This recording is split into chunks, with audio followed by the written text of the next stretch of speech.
Sony's decision to discontinue discs for new PS5 games hasn't gone down well with its huge audience, but the backlash isn't enough to stop the company. Welcome to GadInsider, your go-to tech hub. Sony published its latest report this week with a traditional investor Q&A in which the company was asked about its decision to ditch discs near the launch of the PS6 in the next few years. Sony CFO Lin Tao took the question and acknowledged how gamers are reluctant to just roll over and accept an all-digital future, as well as reaffirm the plans. Tao said that a number of reasons contributed in the decision.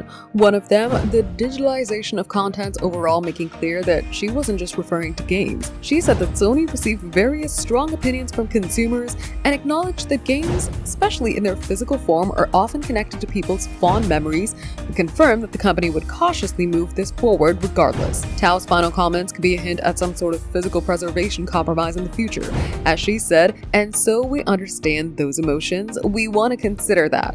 And in the future digital ecosystem, how do we engage the gamers is something that we would like to continue to explore. Despite clarifying that it would continue to make discs for games released before the 2028, Sony's been criticized pretty relentlessly since it made the announcement at the beginning of July. Social media posts and comment sections are flooded with angry sentiments, and a player-led boycott has also been suggested. And it's not just players who've expressed their disappointment. Industry icons like Hideo Kojima and Nier Automata creator Yoko Taro have also said that they're saddened by the all-digital shift. For more updates, subscribe to GadInsider, like and share the video, and don't forget to press the bell icon so you never miss any update.